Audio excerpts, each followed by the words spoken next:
왜 하나님께 복종할까요? 나에게 지렛대와 지탱할 장소만 준다면 나는 지구도 움직일 수 있다. 아르키메데스가 남긴 말입니다. 이것은 물리학에만 적용될까요? 생각, 도덕, 개념에도 적용될까요? 인간의 마음은 중심이 되는 출발점을 필요로 하나요? 그리고 나서 오른쪽 또는 왼쪽으로, 아니면 올바른 또는 잘못된 방향으로 움직이나요? 아니면 시간과 장소가 모든 것을 상대적으로 결정하도록 놔두는 것이 더 나을까요? 인간의 마음은 인간의 삶에 적합하다고 믿는 하나님의 체계에 구속되어야 할까요? 이것이 인간의 마음의 역할을 향상시키나요? 아니면 더 낮은 위치로 떨어뜨리나요? 뉴턴의 법칙은 정량 물리학에 적용됩니다. 그러나 이들은 부동이나 중력과 같이 변할 리가 없는 것을 관찰과 실험에 의존합니다. 우주선과 웹사이트를 만드는데 인간의 마음을 사용하는 것은 괜찮지만 바퀴를 재발명하고 불을 재발견하는데 마음을 사용하는 것은 터무니없는 일입니다. 인간의 마음은 인간의 삶을 향상시키기 위해 작동하는 일련의 규칙들에 도달하기 위하여 큰 전투에 직면했습니다. 그 과정에서 인간의 마음은 끝에서 다른 끝으로 옮겨가야 했습니다. 모순에서 논리로 나아가는 것이죠. 하지만 어떤 시대에서도 인간의 마음이 절대적으로 옳았던 적은 없었습니다. 참고할 기준이 없다면 여러분은 완전히 확신할 수 없습니다. 역사는 파도처럼 진행됩니다. 어떤 장소와 시간에 대해 혐오하고 금지하는 것은 사람들에게 호소력 있고 또 이들을 부추길 수 있겠죠. 장소와 장소 사이에는 짧은 거리 또는 시간과 시간 사이의 시차가 있을 뿐입니다. 모든 지역사회는 자신의 법이 가장 적당하다고 생각합니다. 겨우 몇십 년 전에는 미국 대중교통에서 백인들이 사용하는 자리는 흑인이 사용할 수 없었습니다. 흑인이 공중 화장실이나 수도꼭지를 사용할 때 이는 처벌할 수 있는 범죄였고 대다수의 백인에게 혐오감을 주는 것으로 여겨졌습니다. 백인과 흑인 사이 완전 평등을 주장하는 것은 순전히 어리석은 행동이었습니다. 시간과 장소에 따라 법이 바뀝니다.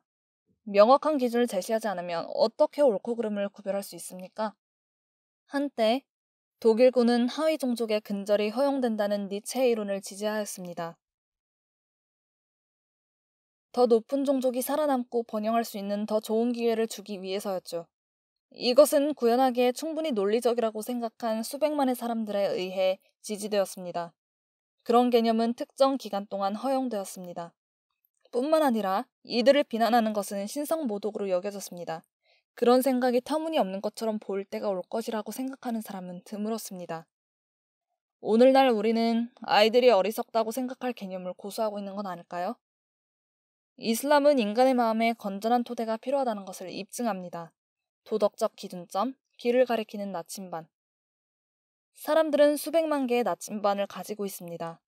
사실 모든 사람들은 자신의 도덕적 지표를 가지고 있습니다.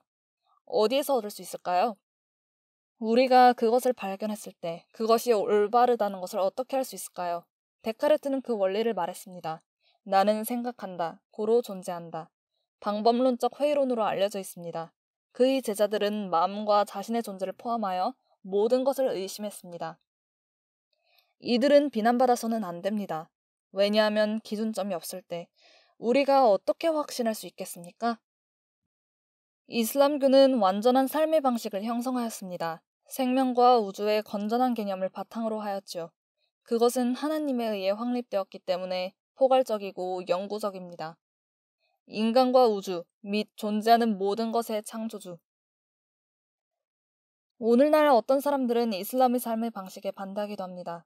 어떤 사람들은 이것이 현대 부적절하다고 비웃을 수도 있습니다. 이것은 백인에게 사람을 구별하는 것은 하나님에 대한 그들의 두려움이라는 유일한 기준에 대해 말한다면 이들이 비웃는 것과 마찬가지입니다. 사람들은 이렇게 말했을 겁니다. 농담하는 거죠? 원숭이가 나무를 등반하는 것과 같은 후진 종교가 아닌가요? 그리고 백인, 앵글로색슨 사람들? 그런 종교는 현 시대에 부적당하다고 말했을 것입니다. 마찬가지로 여성이 동물인지 사탄인지 단순히 열등한 인간인지를 궁금해했던 520년대의 성직자들이 이슬람이 남녀평등의 완전함의 원칙을 세웠다는 것을 알게 되면 비웃을 것입니다. 이들은 자신의 시대와 맞지 않는 종교라고 말했을 것입니다. 질문을 던져보죠. 여러분이 살고 있는 시대에 맞지 않는 이슬람의 교리는 무엇입니까?